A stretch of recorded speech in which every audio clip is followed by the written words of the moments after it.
Untuk memahami sistem internal, maka mari coba kita pelajari.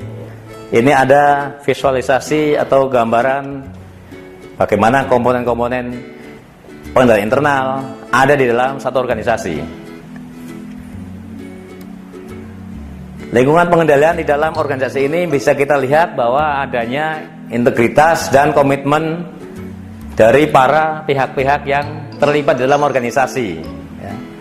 Ada pihak-pihak yang terlibat dalam fungsi-fungsi mengelola keuangan, mengelola dana. Ada pihak-pihak yang terlibat dalam fungsi-fungsi melakukan pencatatan dan pendokumentasian.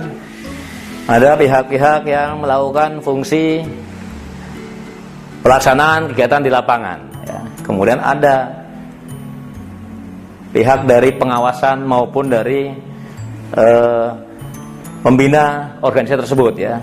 Ini kita bisa lihat bahwa lingkungan pengendalian ini adanya integritas dan kompetensi dari para pihak yang terlibat, kemudian adanya pembagian fungsi-fungsi, kemudian juga kita bisa lihat juga bahwa ada filosofi maupun gaya manajemen yang di dalam organisasi ini kita bisa lihat bahwa mereka kita bisa lihat bahwa gaya manajemen adalah melibatkan banyak pihak di dalam melaksanakan kegiatan. Contoh dalam gambar ini adalah ada satu kegiatan pengajuan dana yang akan digunakan kegiatan di lapangan. Jadi ada pihak yang mengajukan dana, kemudian diproses rinciannya, diproses, kemudian diteliti hitung-hitungannya, kemudian pengajuannya dicatat. Setelah dicatat, kemudian disiapkan dananya, dihitung dulu sesuai keperluan, kebutuhan, kemudian diserahkan kembali kepada pihak yang akan melaksanakan kegiatan di lapangan.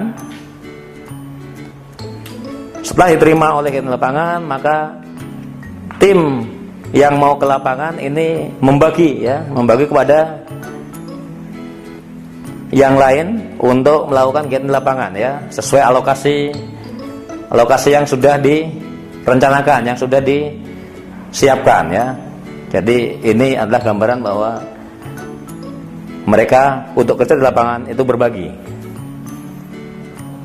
Nah, dari sini kita coba lihat bahwa apakah lingkungan pengendalian ini sudah dibangun dengan memadai.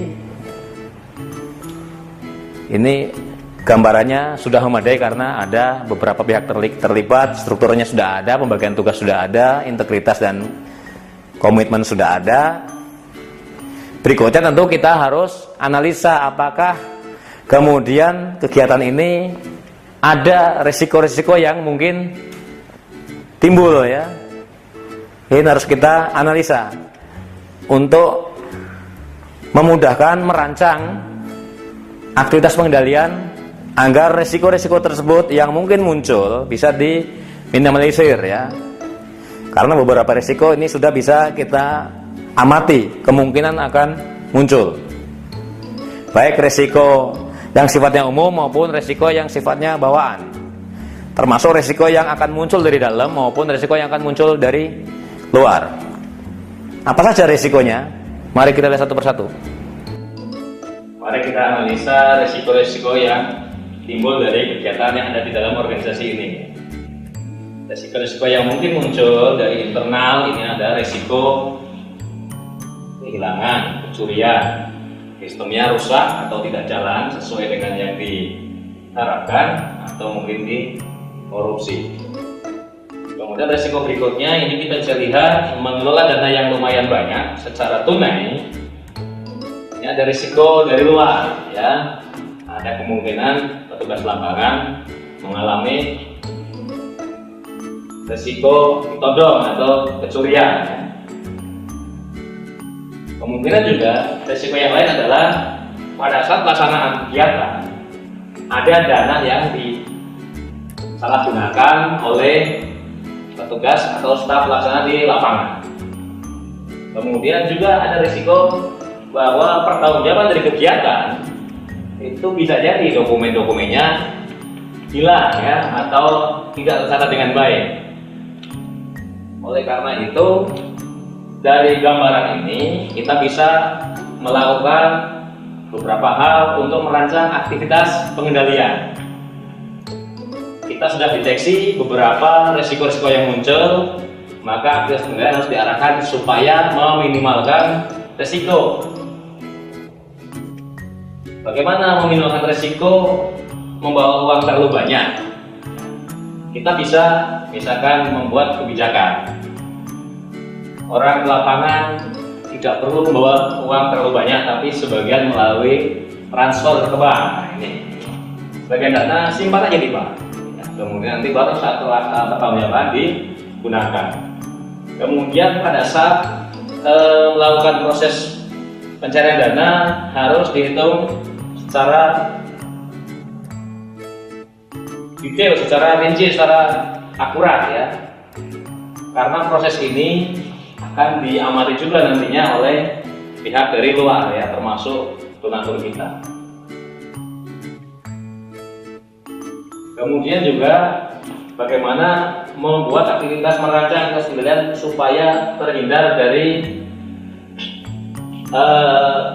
dana diambil oleh petugas atau pelaksana di lapangan. Pada saat memproses di lapangan bisa dilakukan pengawasan atau audit oleh tim ya, untuk melihat apakah memang kegiatan terjadi di lapangan. Kemudian juga untuk menghindari resiko dokumen hilang, kita juga bisa